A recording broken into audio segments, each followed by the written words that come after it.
charla de antirresortivos en oncología y osteoporosis. Un mismo fármaco, dos patologías, misma estrategia en salud oral. Primero, agradecer a nuestros sponsors, Colgate, Sensodyne y Dentaid, por todo esto que nos permiten. Y vamos a darle la introducción al doctor Luis Córdoba. El doctor Córdoba es profesor asociado cirugía bucal y maxilofacial de la Facultad de Odontología de la Universidad de Chile, profesor titular, investigador de la Facultad de Odontología de la Universidad Andrés Bello de Santiago, cirujano maxilofacial de la Clínica MEDS en Santiago. Dentro de sus estudios está cirujano dentista, especialista en cirugía maxilofacial de la Universidad de Chile, magíster en ciencias biomédicas de la Facultad de Medicina de la Universidad de Chile, PhD en ciencias biomédicas de la Facultad de Medicina de la Universidad de Nantes, en Francia, postdoctorado en investigación en cirugía ortopédica y cirugía plástica reconstructiva craneofacial de la Escuela de Medicina de la Universidad de Stanford en California, y actualmente tiene cargos como jefe del Servicio Universitario de Cirugía Bucal y Maxilofacial, Facultad de Odontología de la Universidad de Chile y director del Laboratorio de Investigación Craneofacial de la Universidad Andrés Bello. Y el doctor nos va a presentar, como decía antes, la charla Antirresortivos en oncología y osteoporosis. Un mismo fármaco, dos patologías, misma estrategia en salud oral. Vamos a hacer la presentación y luego una ronda de preguntas para que vayan anotando para el final.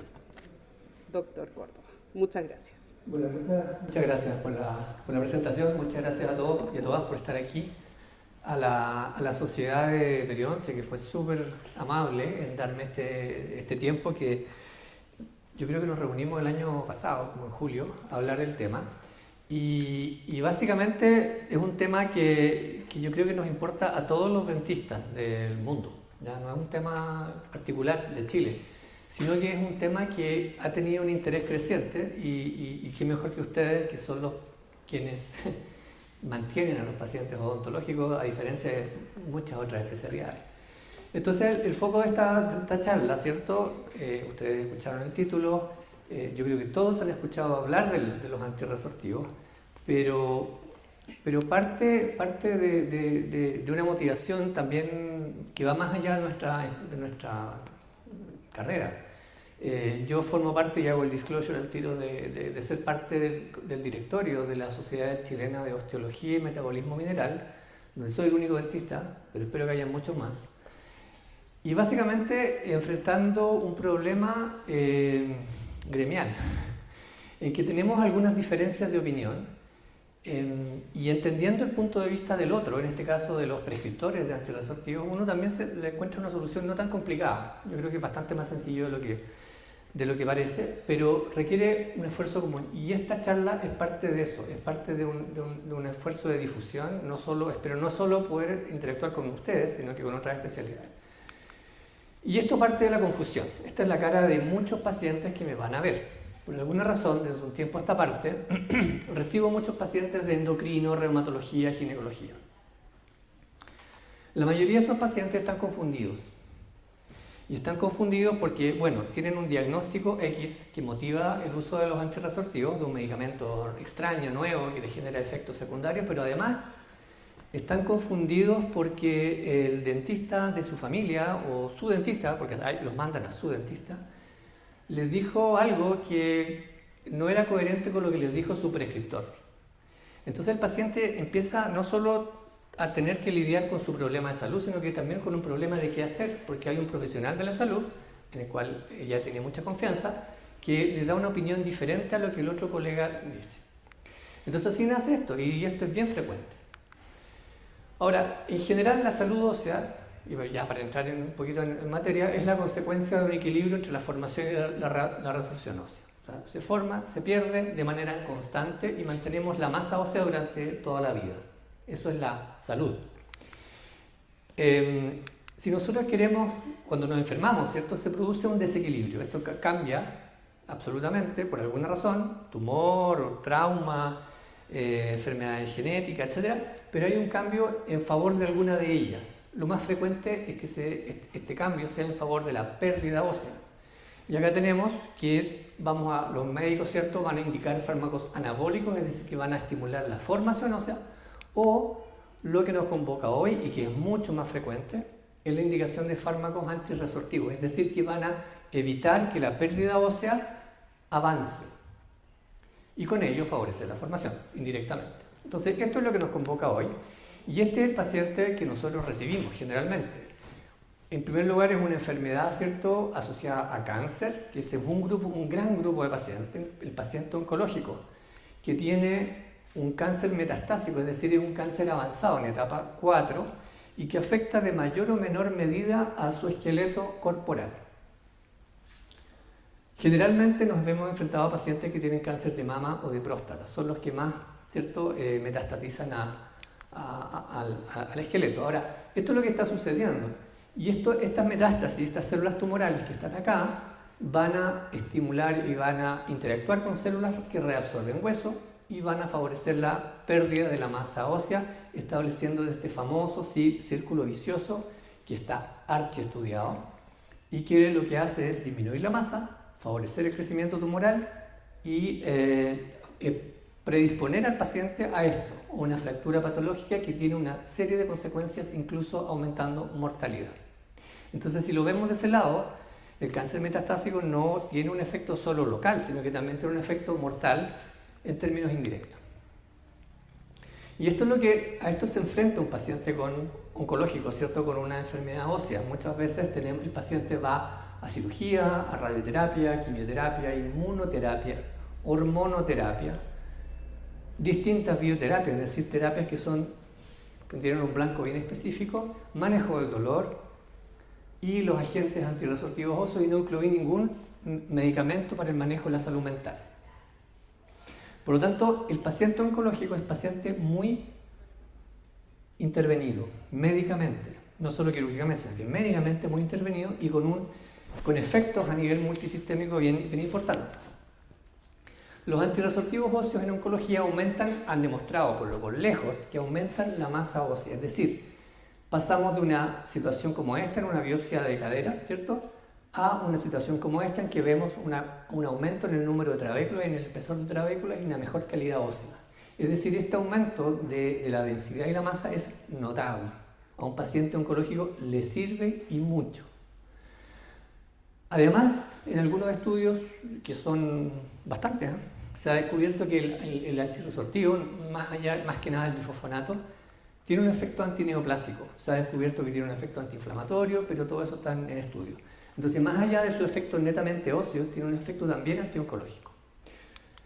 Bueno, perdón, y aquí ustedes pueden ver la diferencia evidente de la porosidad de una cortical de un hueso largo versus la otra. Entonces, el paciente oncológico tiene severos efectos sistémicos y con énfasis en su sistema inmune. No es inmunológicamente hablando, hay demasiados ataques farmacológicos a ese paciente y que lo hacen responder de una manera determinada. Por otro lado, tenemos a este grupo de pacientes, que es el paciente osteoporótico, que es el otro gran grupo de pacientes que reciben antirresortivos y que nosotros vemos en nuestra práctica. Ahora, estos pacientes la osteoporosis es una enfermedad metabólica, que tiene una fisiopatología diferente, una etiología diferente y un comportamiento en la vida. Es una enfermedad crónica. Hoy día la enfermedad hormonal, ¿cierto?, se maneja y el paciente puede llevar su vida con relativa normalidad.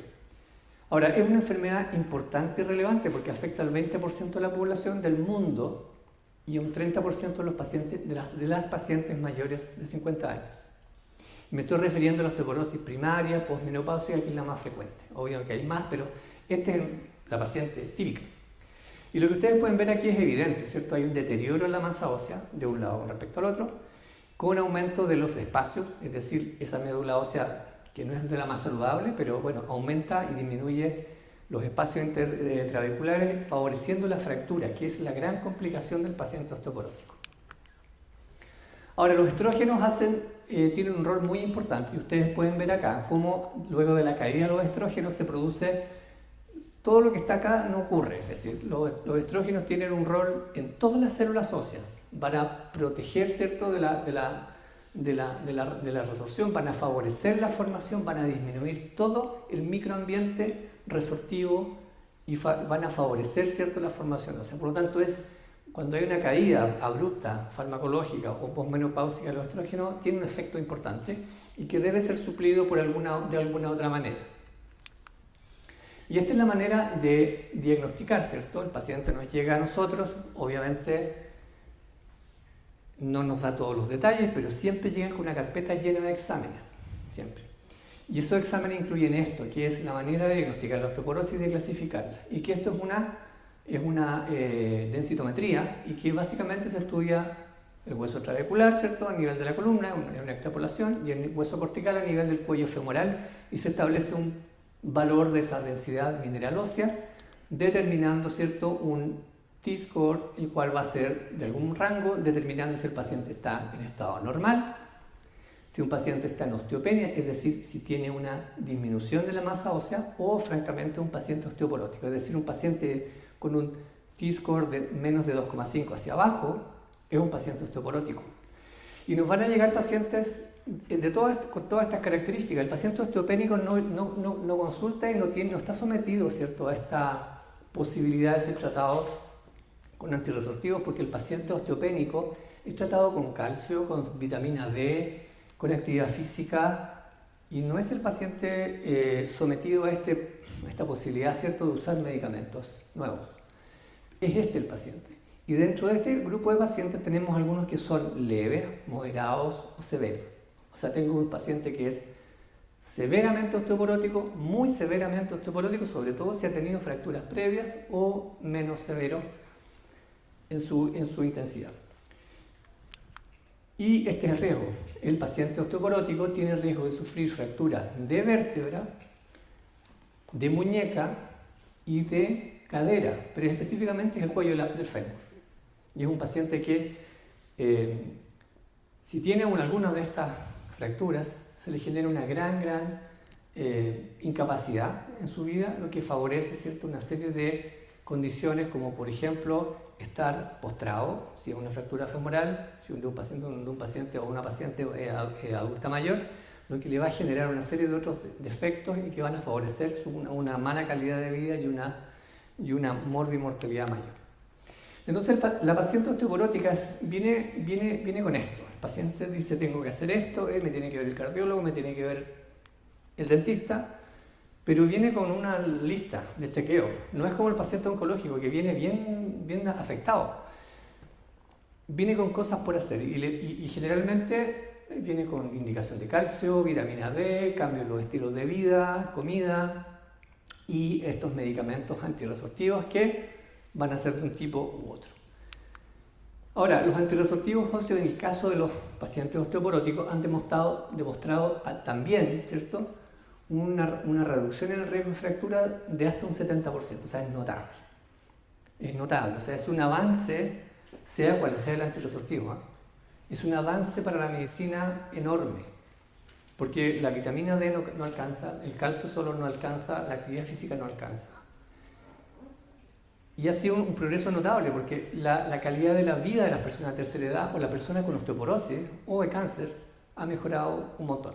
Entonces, en esta primera parte quiero dejar o pasar este mensaje, y es mirar los beneficios que tienen estos medicamentos del otro lado de los prescriptores.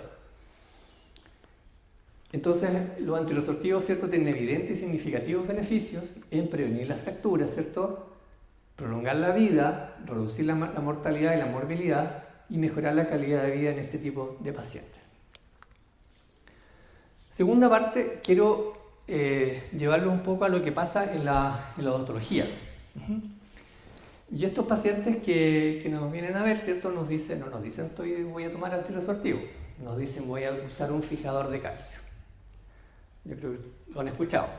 Entonces, cuando el paciente no nos diga, pero nos parezca que puede tener en la anamnesis, hagamos la pregunta: ¿usa fijadores o no usa fijadores de calcio? Es súper común.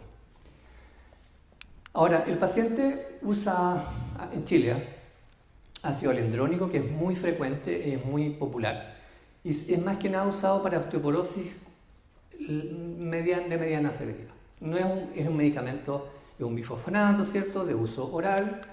Y sin embargo el más conocido es el ácido zoledrónico, el aclasta, y que es el paciente, lo va a usar el paciente de severidad mayor. Es un paciente severo y el paciente me dice, mire, me van a poner este medicamento, pam, aclasta, tú ya sabes que estás frente a un paciente con una osteoporosis al menos severa. O el paciente que llega con denosumab. Y el denosumab, ¿cierto?, es un medicamento relativamente nuevo y que es un anticuerpo monoclonal, de ahí su terminación en MAP. Hay muchos otros, pero es el más común usado en los pacientes con osteoporosis.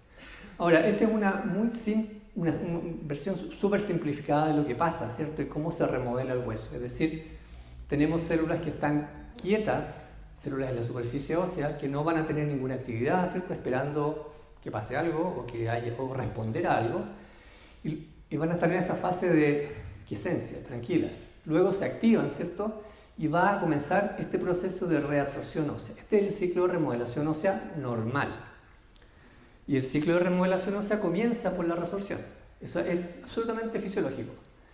Y fíjense que el gran responsable de esto es esta célula que es el osteoclasto, la cual va a instalarse o adherirse a la superficie ósea debido a su morfología y va a generar la reabsorción ósea y generando una laguna de resorción que es un indicador, ¿cierto?, de que hay actividad y que va a activar a su vez al vecindario, a las células formadoras que están lateralmente, para comenzar a, uno, limpiar el terreno que ha sido recientemente resorbido y comenzar a restituir esa matriz ósea que ha sido reabsorbida.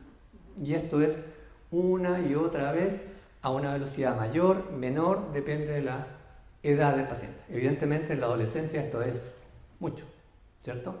Los huesos tienen que crecer. Cuando llegamos a la adultez se va todo al suelo. Los bifosfonatos actúan acá, actúan en esta fase de resorción, son antirresortivos, es decir, van a evitar que el osteoclasto logre reabsorber o degradar la matriz ósea.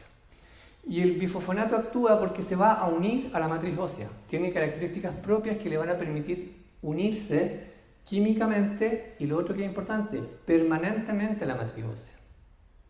Y por otro lado tenemos el otro grupo, que es el anticuerpo monoclonal, el denosumab, que lo que va a hacer es que va a unirse específicamente al ligando del receptor RANK, es un inhibidor de RANKL. Ahora, y aquí lo digo, se va a unir de una manera reversible, recuerden esa palabra, porque es muy importante cuando un paciente nos diga estoy usando un bifosfonato o estoy usando un denosumab, Prolia u otro. Y esta es la característica del bifosfonato, ¿cierto? Su estructura química es muy similar a la hidroxiapatita y se va a adherir en puntos muy específicos a la hidroxiapatita, por eso esa afinidad, ¿cierto?, tan alta, y se va a quedar en ese lugar de manera que el osteoclasto lo pueda tomar. En base a su estructura química, ¿cierto?, se han desarrollado los más simples bifosfonatos con menos potencia, de moderada intensidad, y los más potentes.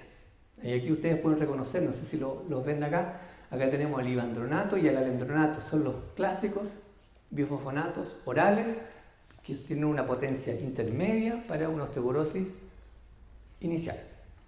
Y acá tenemos el famoso y conocido zoledronato, ácido zoledrónico, que es el más usado en osteoporosis severa. Fíjense que su estructura química va cambiando, no soy químico, así que no voy a hablar de eso. Y ustedes pueden ver esto, la potencia relativa de cada uno de ellos va a ir aumentando. Y acá tenemos el ácido zoledrónico, acá tengo el pamidronato y el alendronato, que son de una potencia intermedia. Es decir, si yo tengo un paciente que está usando ácido zoledrónico, yo sé que el paciente debe tener una lesión severa, una osteoporosis severa o una lesión oncológica severa que requiere una potencia alta. Y es por eso que está indicado. A diferencia del denosumab, anticuerpo monoclonal, es como encender o apagar el interruptor. Se une y se libera. Si lo doy, se une y bloquea, ¿cierto?, el RANKL, y si lo quito, a lo mejor han escuchado hablar de eso, que quitar el medicamento no funciona y no tiene un efecto residual. Entonces, esa pequeña diferencia, ¿cierto?, en cómo funcionan, tiene una implicancia clínica bien importante. Bueno, este es el clásico esquema de interacción entre células que forman y destruyen huesos. Y esto es lo que le pasa al paciente. Esto es el viaje o experiencia del paciente que usa o está por usar antirresortivos en nuestra atención odontológica, que viene con un checklist ahí para, tengo que pasar al dentista. Y aquí cambia todo. Cuando el paciente nos cuenta, debo usar este medicamento, o el paciente me dice, estoy usando este medicamento. No, si ya tengo 2 dosis. ¿Ya? Ahí cambia todo, porque la actitud, ¿cierto?, es, a menos que tenga un protocolo muy definido, cosa que no existe en ninguna parte, siempre lo va a pillar por sorpresa. Y hay algunos estudios que me parecen bastante atingentes, ¿cierto?, sobre todo esta charla, en respecto al rol que tenemos los dentistas como factores dentro de la cadena, ¿cierto?, que van a favorecer o no la adherencia de los pacientes al tratamiento. Y no es muy buena nuestra postura. Básicamente, el dentista impacta negativamente en la adherencia al tratamiento. Está medido. 1, por miedo a la complicación que más conocemos. No quiero decir más frecuente, porque no es más frecuente. Es la complicación que más conocemos. Aquí yo veo a muchos estudiantes, yo creo que, y en nuestros pregrados también, nosotros comenzamos hablando de la osteonecrosis, no les hablamos de osteoporosis a los estudiantes. No sé si es su caso, pero nosotros hablamos de esto. Entonces existe en nuestro medio odontológico, como capítulo número 1, la osteonecrosis de la mandíbula, por bifonato, por antirresortivo.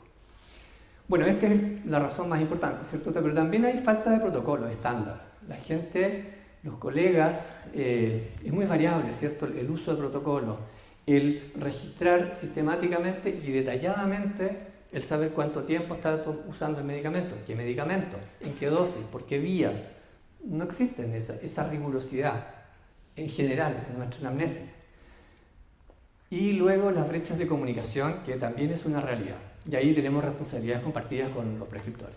No somos solo nosotros. No nos comunicamos con los prescriptores por distintas razones geográficas, de tiempo.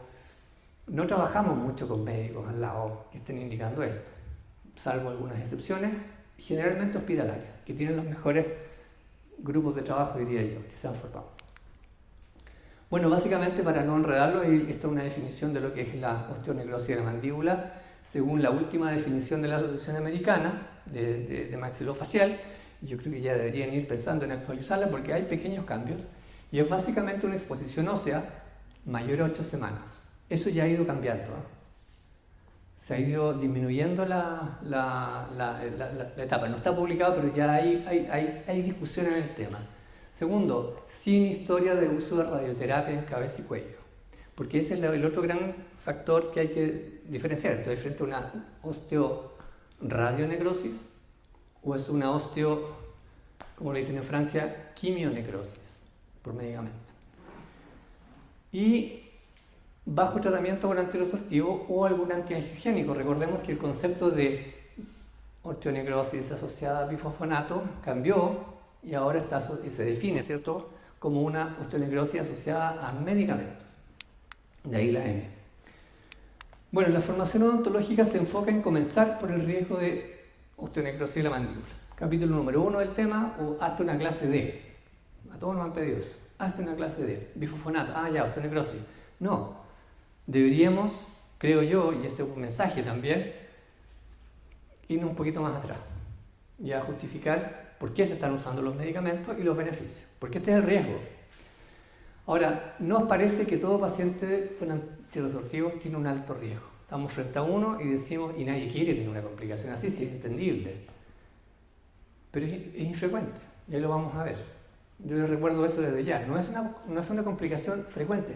Y afortunadamente con el tiempo, ya han pasado 20 años, 23 años, hay protocolos que nos permiten salir del paso, si es que lo hubiera, y no llegan a esa cosa tan terrible como era antes.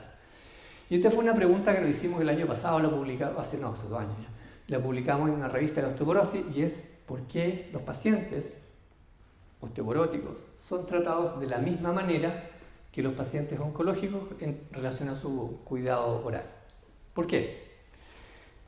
Pagan justos por pecadores, se podría decir, porque el paciente oncológico es, uno, muy afectado, muy disminuido inmunológicamente y el paciente osteoporótico no lo es un paciente crónico, es un paciente que espera vivir mucho tiempo y no tiene temor a la muerte, a diferencia del paciente oncológico. Se está jugando otras cosas. Por lo tanto, nuestra actitud ante esos dos mundos tiene que ser diferente y por lo tanto los protocolos deben ser diferentes. Deberían ser diferentes. Bueno, lo discutimos, ¿no? Esta es una carta del editor, así que ahí apareció un grupo que nos hizo un aporte bien importante.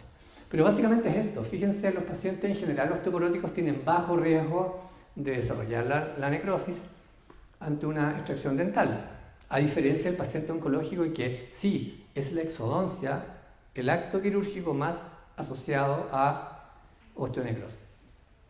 No es el implante, es la exodoncia. Misma cosa en relación a la implantología. Entonces uno empieza a ver estas diferencias, estos dos mundos, y empieza a dar cuenta que sí, hay cosas que se le han negado a los pacientes osteoporóticos que por desconocimiento. Entonces un paciente puede recibir implantes, sí. ¿Un paciente puede recibir extracciones? Sí. ¿Tiene riesgo cero? No tiene riesgo cero. Lo tiene que saber, pero sí tiene un riesgo muy bajo. Entonces les quitamos una oportunidad de tener salud oral, adaptada por supuesto, por la inexistencia de protocolos diferenciados. Y esto comenzó en el año 2003, ¿cierto? Cuando el profesor Marx publicó la primera serie de casos de esta necrosis avascular de los maxilares en pacientes que usaban estos medicamentos. Y esto fue el 2003, una pequeña serie, ya eran 20 y algo pacientes creo. Pero esto ya había sido reportado antes, el 82, nadie lo tomó muy en cuenta, por lo que veo. Pero se había hablado de una complicación oral, ¿cierto?, en pacientes con cáncer, con quimioterapia. Ahora, el mismo profesor Marx en 2005 actualizó este reporte y lo que hizo fue detallarlo, ¿cierto?, entró en detalle. Y lo que vio es que de 119 pacientes, la mayoría, ¿cierto?, tenían medicamentos de intensidad fuerte, de alta potencia, ¿cierto?, y la minoría tenía fármacos de uso oral. Pero lo que fue más notable es que el 97,5% eran oncológicos y el 2,5% eran osteoporóticos. Ya empezaba a ser esta gran diferencia. Es una serie grande para la época, imagínense, 119 pacientes, bien estudiados, fue el primer reporte. De hecho, él es una referencia, el profesor Marx. Este estudio es espectacular porque lo hicieron en Japón en el año 2022, pero es sobre 2.800.000 personas. Entonces una muestra enorme y la representación es bastante igual. 1.47 desarrolló osteonecrosis y 0,06%, ¿cierto?, desarrollaron osteonecrosis siendo osteoporóticos. Entonces una diferencia mayor. Evidentemente la muestra es mayor, es un estudio poblacional, nada que decir. Y este estudio que encontré hace algún tiempo me pareció muy interesante porque estudia los factores de riesgo asociados a los pacientes que sí han hecho la osteonecrosis, 75 pacientes, y analiza, ¿cierto?, el tipo de paciente, su diagnóstico, el fármaco, ¿cierto?, el número de dosis que ha recibido y si hay coayudante o no. Y lo único que resultó ser un factor de riesgo asociado al desarrollo de necrosis fue el hecho de tener 23 dosis de antirresortivo y un coayudante como la quimioterapia. Entonces, si nosotros tomamos esto, evidentemente un paciente oncológico, que la muestra de un grupo oncológico, nos hace mucho sentido con esto de ver pacientes que hacen osteonecrosis, pero no la hacen a los 2 meses del tratamiento, no la hacen a los 6 meses, la hacen después de algún tiempo. Y la gracia de este estudio es que lo midió. En general son 23 meses, hace mucho sentido. Ahora, en la dosis acumulada por año pareciera ser un mejor predictor que la vía de administración, que esa es otra cosa que nosotros como que la tenemos en nuestra mente. Si es endovenoso es más potente o es más riesgoso que si es oral. No, la oral genera esofagitis que la otra no. Pero la dosis acumulada por año pareciera tener mucho más sentido. Y de hecho, un paciente oncológico tiene una dosis 6 veces mayor que un paciente osteoporótico. son 48 miligramos de soderonato por año, ya son 4 miligramos al mes, versus 8 miligramos que tiene un paciente osteoporótico. 2 dosis al año. Y miren el denosumab, 1400, o sea, 1 gramo 4 versus 240 miligramos. Es decir, si nosotros vemos estas magnitudes, nos damos cuenta que el riesgo es diferente. El tema del riesgo es diferente, que es ese factor que le hacía al dentista poner esa cara de susto cuando el paciente le decía que lo que venía. Pero quiero que quede claro, no es cero. Entonces aquí el consentimiento informado que deberíamos tener, y en eso estamos trabajando actualmente, tiene que ser específico para esto, no puede ser un consentimiento genérico, como para hacer una cirugía cualquiera. Porque aquí hay datos, hay investigación muy básica, hasta investigación epidemiológica, que deberían estar en ese consentimiento. Y no lo disponemos. ¿Alguien conoce un consentimiento para esto? Yo creo que nadie, ¿no? Yo nunca he visto. Entonces, este aspecto es bien importante, que rescatemos que la dosis año es muy importante. Y teniendo esto como tema, los pacientes no nos dicen esto, y tampoco los prescriptores nos mandan esa información. Dice, el paciente está con bifosfonato. Ya, pero ¿de cuánto tiempo? No tenemos una especie de, no sé, hay otras patologías que vienen con su calendario más ordenadito. Aquí deberíamos tener un calendario. Uno siempre dice que hay que hacer. Hay mucho que hacer. Ahora, esta pregunta es bastante útil y la hemos hecho un montón de veces. Yo hace tiempo atrás trabajé en un modelo animal y era generemos la osteonecrosis, pero en realidad, ¿por qué solo? Ahí apareció la pregunta, ¿por qué solo los maxilares? No sé si se han hecho esa pregunta, a lo mejor. Uno, la alta prevalencia de las enfermedades orales y que son inflamatorias. En la osteonecrosis siempre hay un factor inflamatorio involucrado. Una boca estéril o una cavidad estéril no está asociada a lesiones. De hecho, todos los modelos animales que hay son de lesiones apicales, de ligaduras periodontales, de exodoncias. No hay ninguno que no sea inflamatorio. Y digo inflamatorio no infeccioso, inflamatorio. Segundo, esto que ustedes conocen mucho mejor que yo, y no voy a hablar mucho porque ustedes son expertos, es esta relación única que existe en el cuerpo humano entre la placa bacteriana, biofilm, perdón, y la respuesta del hospedero, es decir, los tejidos periodontales. Están ahí. La respuesta inmunológica que ustedes muy bien conocen se ocurre ahí a milímetros o micrones de donde está el estímulo. Y el hueso no está muy lejos. Entonces, esto de que ocurra una respuesta localizada es bastante único y no se da en ninguna otra parte del cuerpo. Y este estudio es bien interesante. Tuve la oportunidad de conocer a esta persona y hizo un estudio, es periodoncista. Y lo que hicieron fue medir la expresión de ciertos marcadores de vías de activación en pacientes con periodontitis. Y es notable, monocitos y neutrófilos se activan señales enormes en un paciente con periodontitis. Pero lo que es más notable es esto, que el tratamiento periodontal mecánico es capaz de disminuir notablemente, ¿cierto?, la expresión de esto y la activación de estas señales moleculares. Es decir, tratamiento mecánico que ustedes saben hacer muy bien, ¿cierto? Yo lo recuerdo del pregrado, de repente me toca hacer algo también, pero es notablemente antiinflamatorio y sin hablar del efecto sistémico que eso tiene. Entonces, en un paciente con riesgo evidentemente tiene que tener un control periodontal. Yo cuando he tenido que hacer alguna intervención en un paciente con bifosfonato o con riesgo o con osteonecrosis, evidentemente que parte por hacer un destartraje, el colega de periodoncia lo debe ver, no puede no ser. Y misma cosa cuando vamos a hacer un injerto, alguna cosa, lo he un poquito extrapolado a todo el mundo, porque es otra cosa trabajar en una boca, no les voy a decir eso a ustedes saben bien eso, en una boca sin inflamación o con mínimo. Bueno, también el hecho de esto, ¿cierto? La periimplantitis, tampoco me voy a extender mucho, y los efectos de la inflamación de bajo grado que también generan y se asocian a otras enfermedades, podrían también jugar un rol en el desarrollo de la necrosis y la respuesta local. No lo sabemos. Pero esto es bien obvio.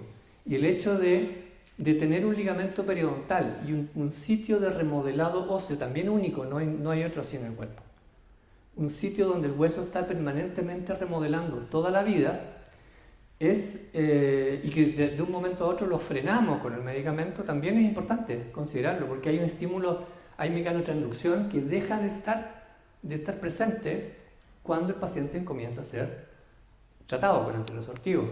Y este también es un estudio bien clásico, en Beagle, un modelo canino, en que se estudió la remodelación ósea a nivel del hueso alveolar y basal, no alveolar.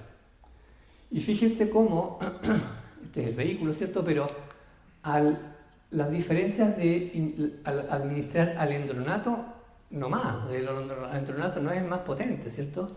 Miren cómo baja, ¿cierto? La actividad de remodelación ósea a nivel alveolar respecto de la no alveolar. Es decir, existe un efecto selectivo en reducción de la velocidad de remodelado a nivel alveolar. Es decir, le ponemos un freno a eso. Y probablemente tiene algo que ver con el desarrollo de una osteonecrosis. Probablemente, no quiero decir que está aprobado. Y los cambios de la matriz ósea también. Y este es un estudio en que nosotros podemos administrar dosis oncológicas en animales y después miramos sus osteoclastos y son preciosos. Son unos osteoclastos preciosos, pero sin función. Si ustedes se fijan, estos osteoclastos en esta especie, ¿cierto?, tratada con dosis oncológicas de sodio están en la mitad del espacio medular, no apoyados en una laguna, a diferencia de los otros que son mínimos. O sea, existen fusionados, probablemente sin función. Y finalmente esto, que yo creo que es, aquí nos vemos muchos clínicos, así que es importante tenerlo, y para allá va esto, ¿cierto? La investigación en esta área va a esto, a cómo podemos controlar, prevenir o tratar la aparición de los riesgos, ¿cierto? Y darle salud oral a los pacientes que usan antirresortivos, que así es finalmente eso. Yo creo que el objetivo tiene que ser no prevenir la osteonecrosis, sino que también darles esa oportunidad de salud oral a pacientes que se les está haciendo un poquito complicado. Y esto es básicamente la escala, la línea de tiempo que tiene un paciente. En primer lugar, aquí comienza con su tratamiento de bifosfonato o antirresortivo, da lo mismo. Luego, durante, hasta que hacen algún minuto una complicación, en un porcentaje muy bajo. Entonces, lo primero es ver esto. Tenemos esta situación del paciente que va a comenzar, y es la mejor situación de todas. La mejor, porque aquí hay un montón de algoritmos, y este algoritmo me parece bien bueno, es hecho por un grupo, creo que está en la revista Periodoncia, pero me gusta por dos cosas. Uno que, bueno, es como todos los algoritmos, muy secuencial, pero comienza por esto, fíjense, en la comunicación del dentista con el prescriptor o del prescriptor con el dentista. Más allá de exámenes o técnicas o que le doy, esto no cuesta nada. No cuesta nada, es comunicarse con el prescriptor y el prescriptor comunicarse con el dentista. Porque la orden es esa, vayan donde su dentista. No, si yo tengo mi dentista familiar. Y se perdió la comunicación. Entonces tampoco no hay ningún formulario en que el dentista, la familia, conozca qué fármaco, qué dosis, cuánto tiempo va a usar, cuál es el pronóstico, por qué. Entonces se establece un problema comunicacional, más allá de lo médico, sino que es un problema comunicacional, que es más simple de resolver. Y lo otro es que, bueno, es secuencial, ¿cierto? Parte obviamente por un screening ontológico y de enfocar al paciente. Ahora, si yo estoy en un contexto oncológico, evidentemente que el criterio es mucho más radical. Hay cosas que no vamos a permitir. El riesgo de una complicación apical en un diente que tiene una lesión pequeña pero que no ha sido tratada, hay que extraer, porque generalmente hay una razón de otro tipo. Pero es el paciente osteoporótico el buen problema, digo yo, lo que nos motiva a decirle por qué le voy a extraer un diente a un paciente que no me consta que está con un foco. Mi prevención es demasiado profunda. Debería ser, ok, lo observo, lo controlo, pero se lo comunico a mí, a la contraparte, se lo comunico al paciente también. Esto me pareció bien útil y es una sociedad, no recuerdo cuál, de osteoporosis, que publicó una carta y que ahora estamos haciendo la adaptación para poder publicarla en castellano en una revista de circulación nacional. Porque me parece importante, y es una carta bien respetuosa de un prescriptor hacia un dentista, en que habla del paciente mutuo. Estimado, bla, bla, bla, tenemos a un paciente en común. Parte por eso. Eso ya es como amable. Y básicamente le da su diagnóstico y le da una serie de antecedentes con referencias. No muy largas, tampoco la cosa es tan... No es un paper. Pero le da referencias sólidas para decirle que nuestro paciente en común tiene un riesgo mínimo de desarrollar esta complicación y unos beneficios enormes de salvar su vida y de tener una mejor calidad de vida, generalmente en pacientes severos, insisto. Entonces, esta simple, o entre comillas, simple carta ayuda un montón, porque pone en comunicación y crea un equipo. Y uno de los problemas de los pacientes con antirresortivos es que no tienen un equipo. Y el paciente anda de un dentista, después va donde su endocrinólogo, el endocrinólogo le dice, vaya donde ese doctor, porque él sabe, y lo mandan para allá, y al final anda perdido, confundido. No sabe qué hacer y dice, bueno, le voy a creer, no. Y eso no es una o dos veces, es un montón de veces, hay un montón de pacientes que andan buscando algo. Entonces yo creo que aquí, en relación a esto, el mensaje es, tenemos que crear equipos, y los mejores... los éxitos en ese sentido se han dado en comunidades de dentistas hospitalarios. Y en el congreso que tenemos en mayo, de hecho, invité a los colegas del hospital de San José, no las veo por acá, pero desarrollaron un sistema así tipo comité oncológico, pero es un comité odontológico para estos pacientes y los oncológicos también, ¿ya?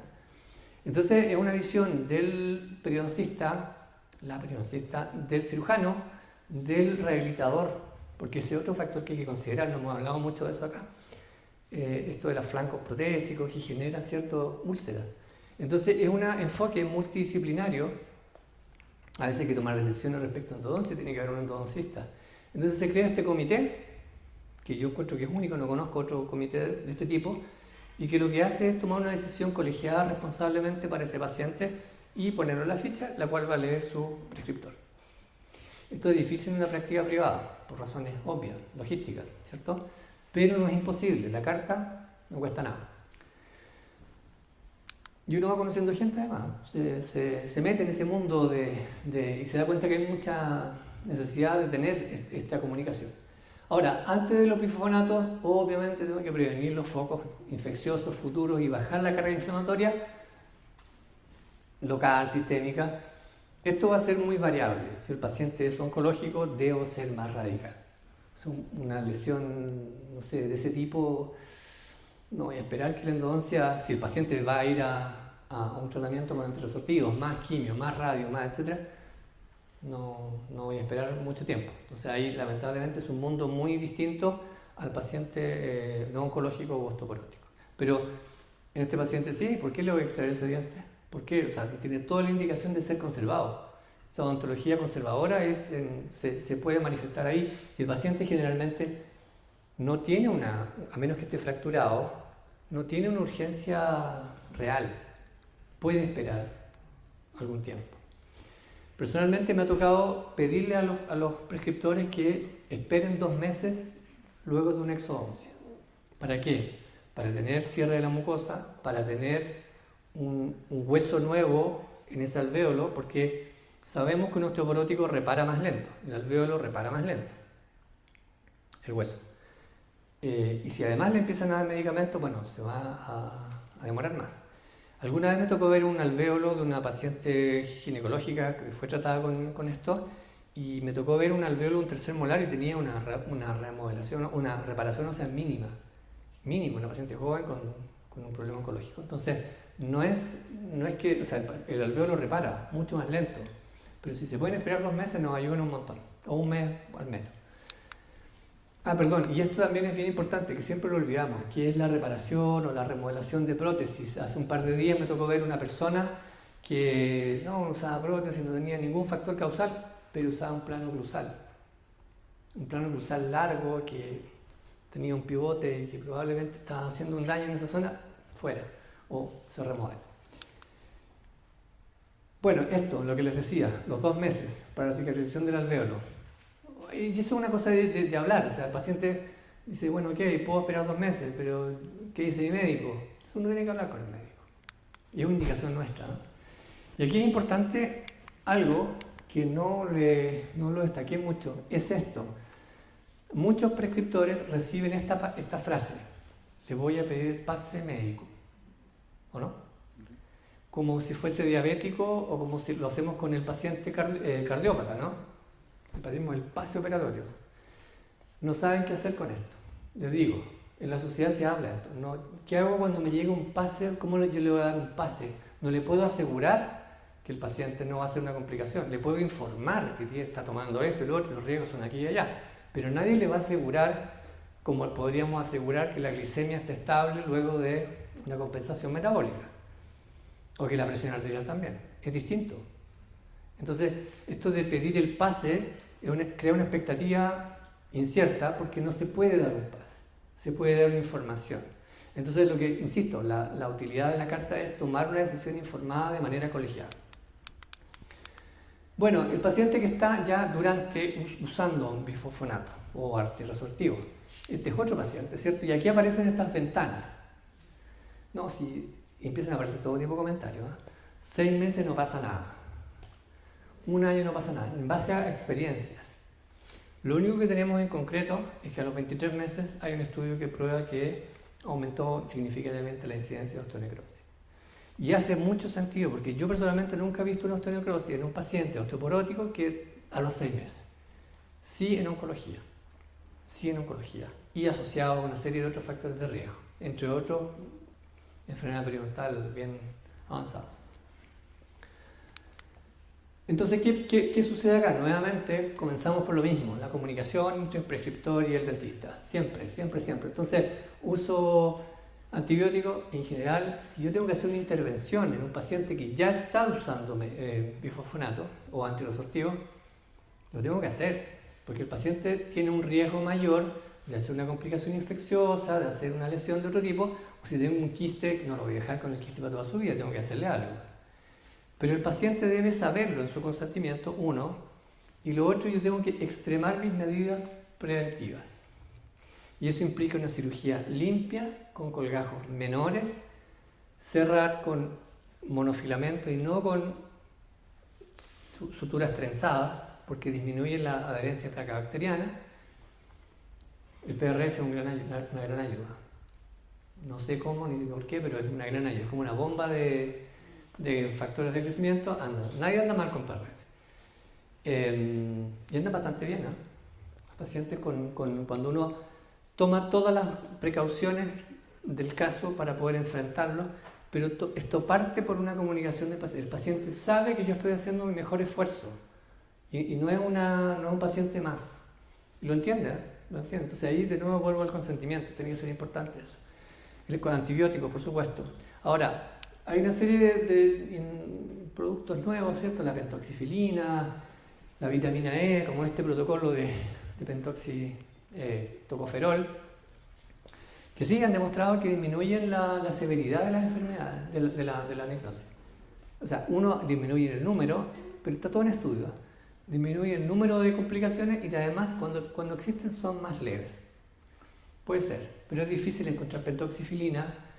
Utilizar pentoxifilina, que es un vasodilatador por largo tiempo, puede tener efectos en otras áreas, cerebro, por ejemplo. Entonces no es algo para usar así como si no hubiera nada, tiene cierto riesgo. Pero con las medidas locales los pacientes andan bastante bien. Insisto, el PRF, gran valor. El doctor Pinto ahí nos ha dejado a todos expertos en esto. Pero ayuda un montón. Ayuda un montón a generar ese coágulo, esa malla de fibrina, ¿cierto?, exógena. Si es LP, no sé, da lo mismo, pero PRF, ¿ya? Es sencillo de usar, es barato, es costo efectivo. Y este es el paciente que ya desarrolló la necrosis. Y aquí es donde en general nos llaman a nosotros, ¿cierto?, en el hospital o fuera, cuando el paciente ya tiene una osteonecrosis, porque asumen que nosotros hemos visto muchas de estas.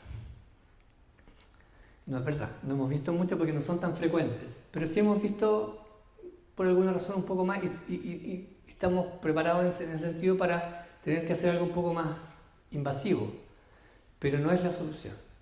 La solución publicada siempre ha sido esta, tratamiento conservador.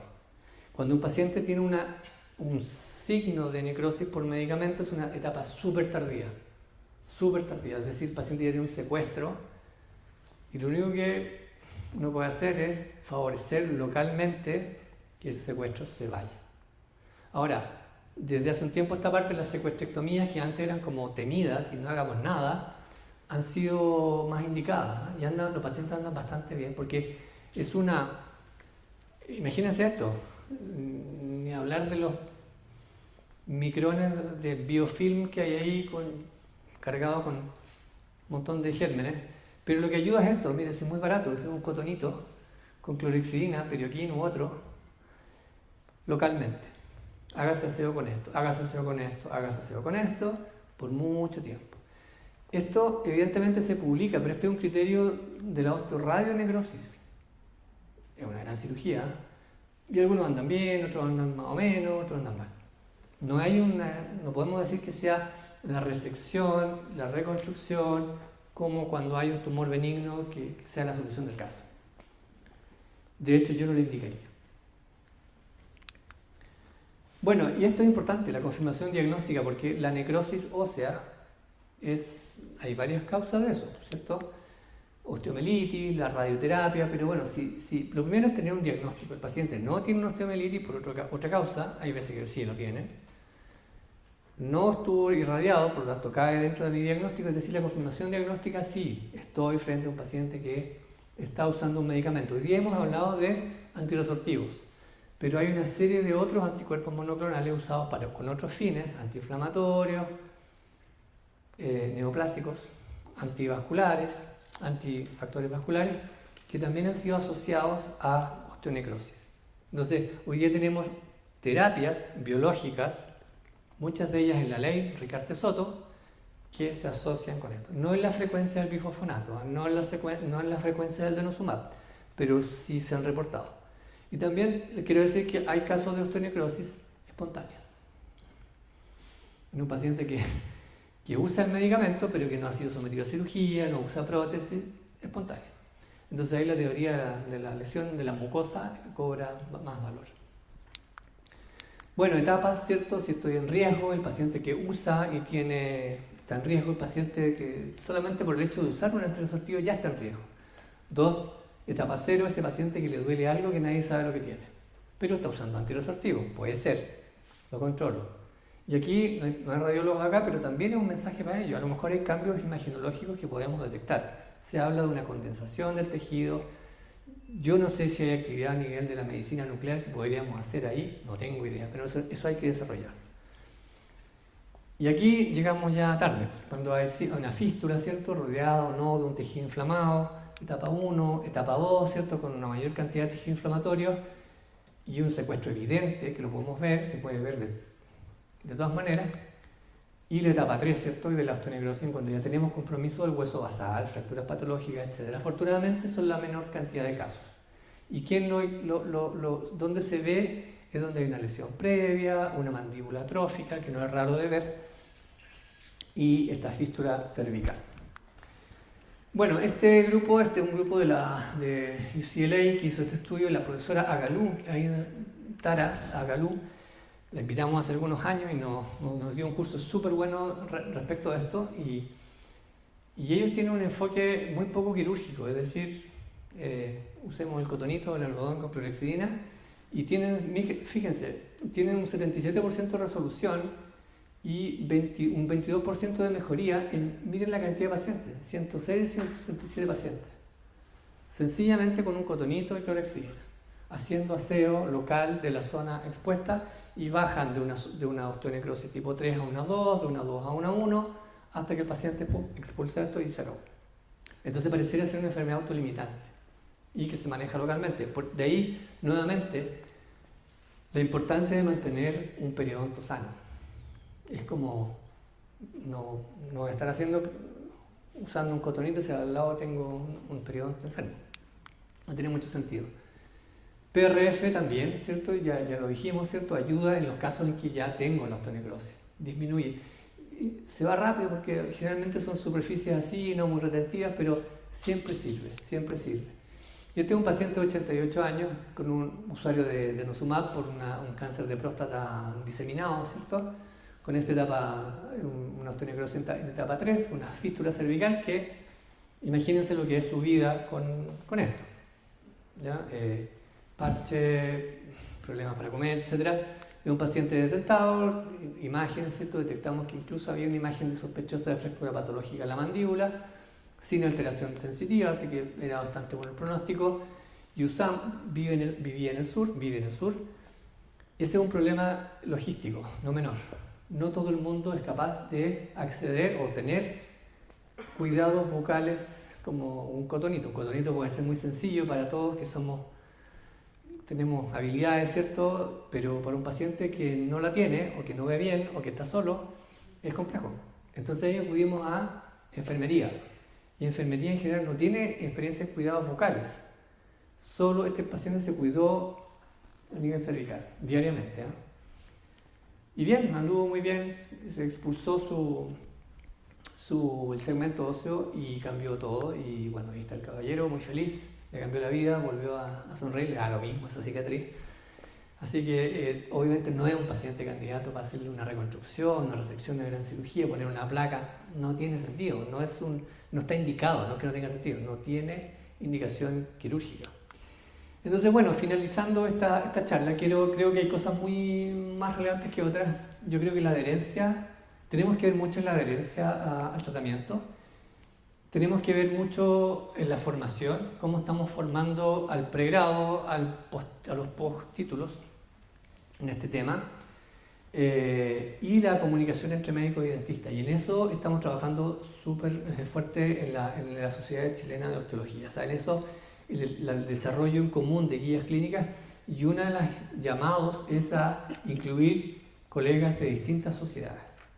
Porque a mí me puede parecer una cosa, a ustedes otra. Entonces al final eso se enriquece. Necesitamos gente de todas las sociedades, de ustedes, de endodoncia, de patología, ni hablar. O sea, hay un montón de talentos que necesitamos para poder hacer una buena guía clínica y que sea representativa. Perdón. Esto es algo crónico, entender qué diablos es la osteonecrosis. Y eso es algo que en todo el mundo se da vuelta. Hoy día los mayores avances van por el lado inmunológico. Los modelos que reproducen la enfermedad tienen deficiencias inmunológicas, pero no se sabe todavía, no se entiende muy bien la fisiopatología. Y finalmente, generar esto, que son las guías clínicas diferenciadas para oncológicos, osteoporóticos, y tenerlas funcionando en las unidades de atención. Los quiero dejar a todos invitados al congreso, ¿cierto?, que tenemos el 8 y 9 de mayo, tenemos algunos invitados internacionales. Diría yo, es muy útil como conocimiento general, porque hay muchos reumatólogos, muchos endocrinos, o sea, se va a hablar de artritis, de osteoporosis, de oncología, y afortunadamente tenemos la mañana del sábado, donde van a presentar nuestros colegas, y ojalá hayan algunos colegas. Han aumentado los socios colegas, es gratis, no cuesta nada, se pueden hacer socios si quieren, pero estamos interesados en interactuar con otras sociedades, y es un llamado súper claro para que lo hagan, ¿ya? Creo que será la última. Sí. Está en la página web, es fácil. Chau. Bueno, muchas gracias, me pasé un poquito, parece. Bueno.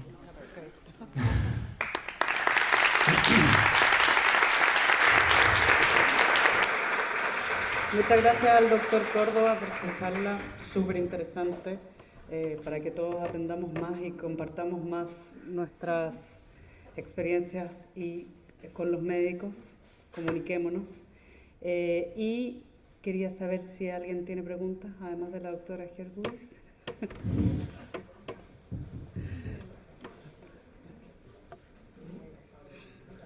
El palo blanco.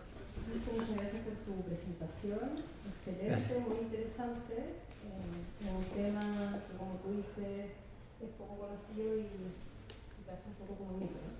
O sea, hay mucho mito.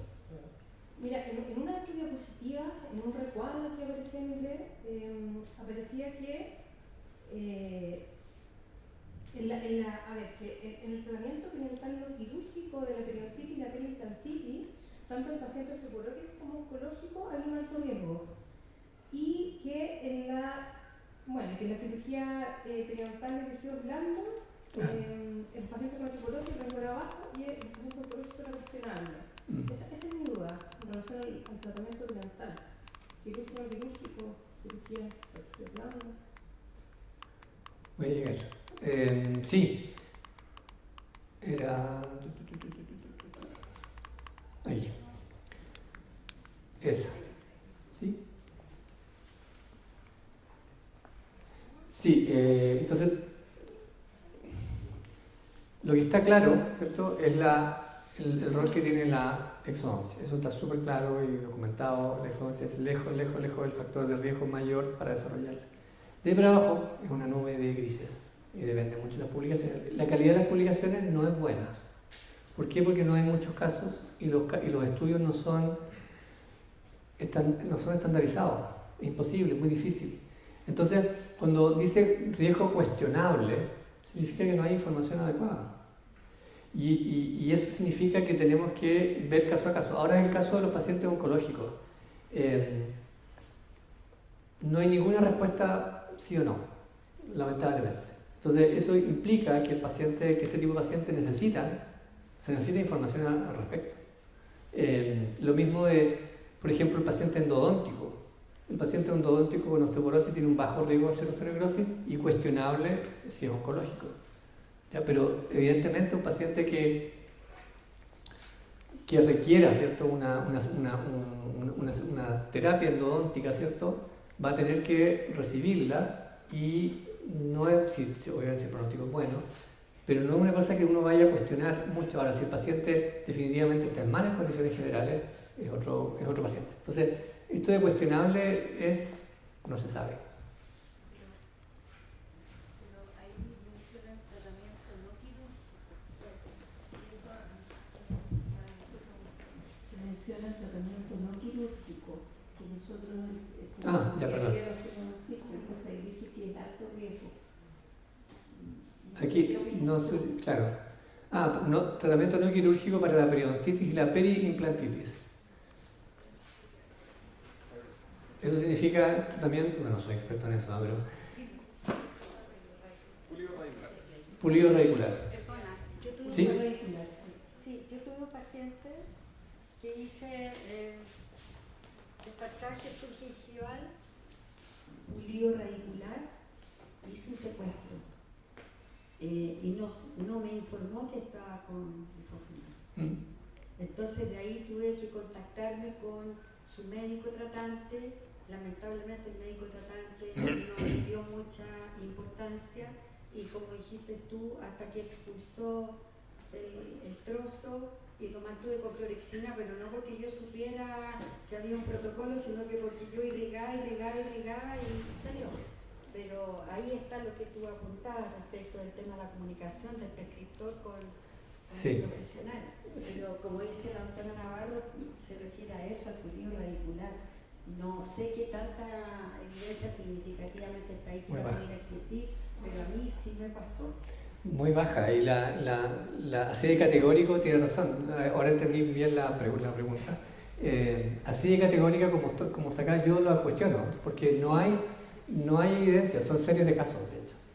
A mí me fue bien, a mí me fue mal, esto, lo otro. Entonces, yo creo que no hay una respuesta así como con la exodoncia, que es categórica.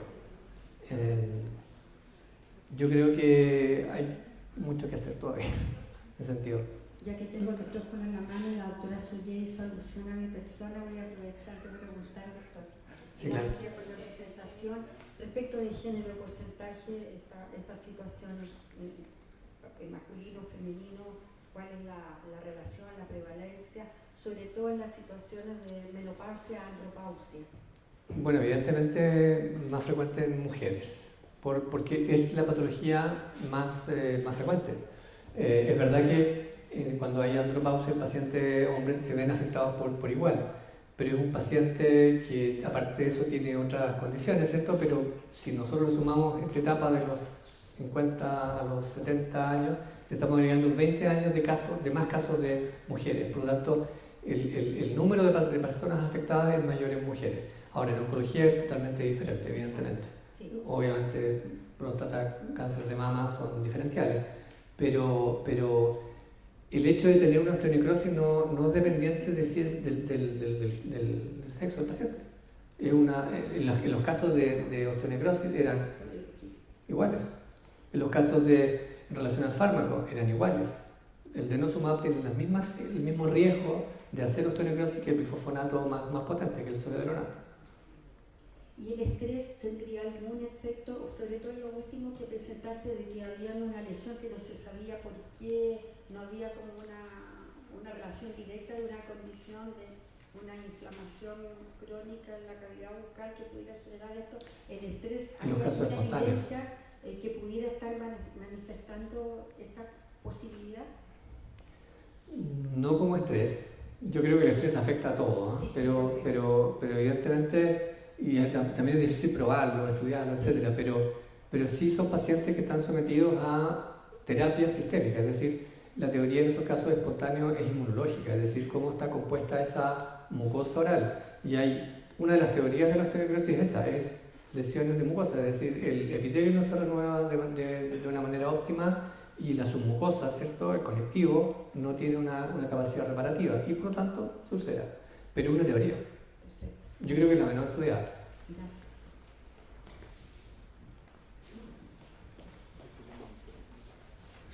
Otra pregunta. Había hace unos años una guía con un protocolo, por ejemplo, hablaban de vacaciones de los bifosfonatos. ¿Qué opinas tú de eso? Se usan. Pero hay que entender bien el concepto de drug holiday, se llama en la literatura, si ustedes lo van a encontrar. Las vacaciones de los medicamentos. Es útil, pero en un paciente que esas vacaciones no van a dejar secuelas.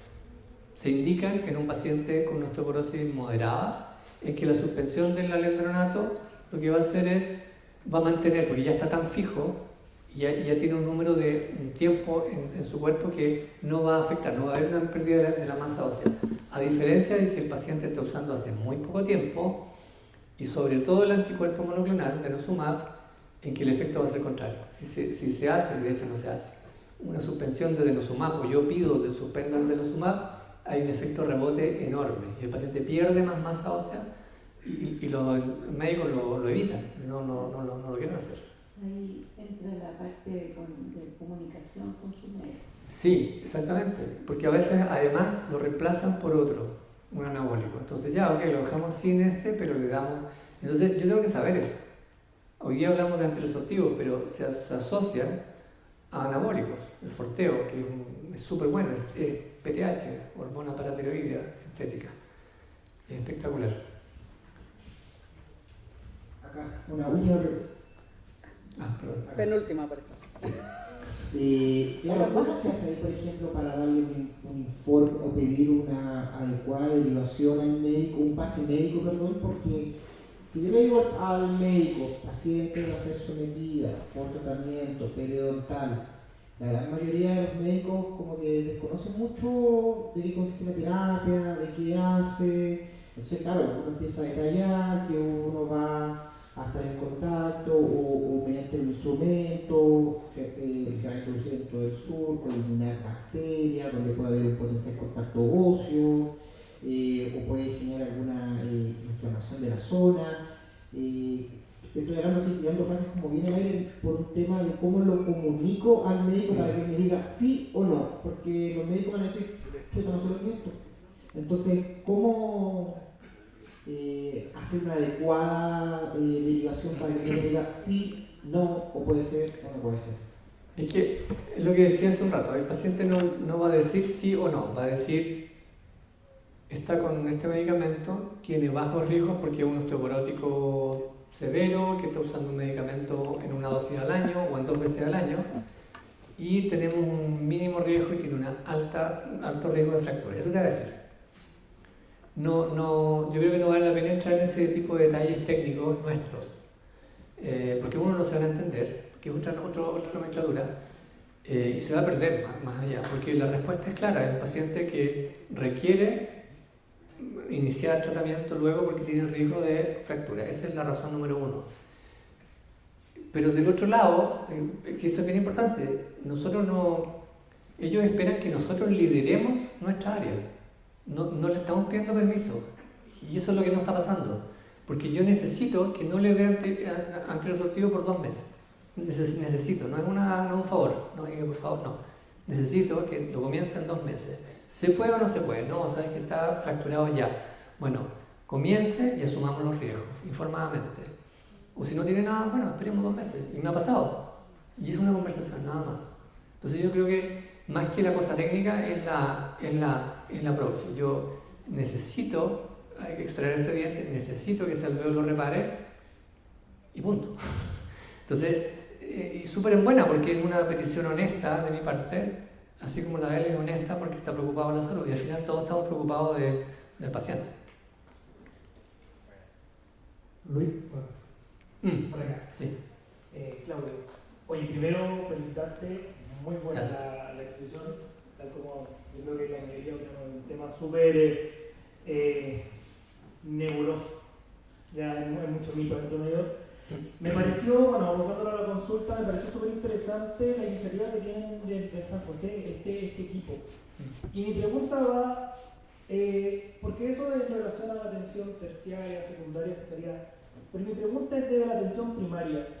¿Existe algún medio de comunicación? Porque ahí están los mayores temores, donde te llega el paciente y te dice que tienes que sacar un diente en el peor de los casos.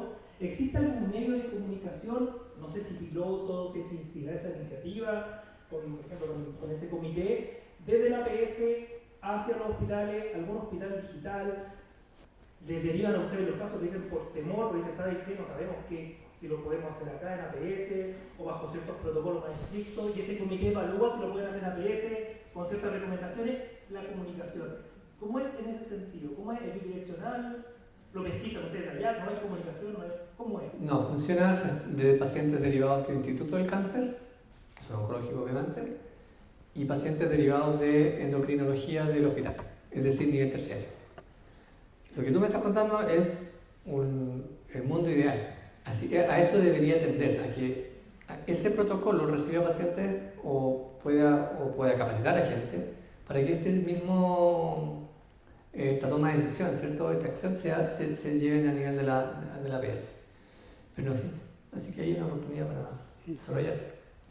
Y oye, nadie me preguntó, pero antes que me terminen, los exámenes.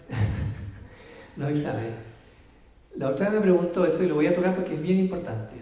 Lamentablemente no hay ningún examen predictor. El famoso CDX, ¿cierto? ¿Han escuchado? Que es un examen que detecta el carboxilo terminal del colágeno y que me va a decir si estoy en fase reabsortiva o formativa. No es predictor. Lo que sí lo usan para saber si el efecto del medicamento está todavía ahí. Es decir, si se hace una vacación, un holiday de bifonato, bueno, y cuando empieza a aumentar, ¿cierto? Es decir, aumenta la reabsorción y empieza a aumentar el valor, vamos con la nueva dosis. Pero no es un factor predictor de osteonecrosis, lamentablemente. Entonces, lejos, el tratamiento local, periodontal, la educación y el manejo de los focos. Hay mucho que hacer. Bueno, muchas gracias, doctor. Excelente la charla, muy interesante. Muy buena la discusión, también las preguntas. Y ahora la doctora Gerbudis le va a hacer entrega de un agradecimiento a la Sociedad de Periodoncia por acompañarnos hoy día. Y lo otro que quería agradecer es a la audiencia que se pasaron. Hace tiempo que no teníamos tantas personas presentes, así que muy bien para empezar este año. Lo esperamos todo el resto de la Voy a ir al Congreso, voy a tratar de ir al Congreso. Sí, pues.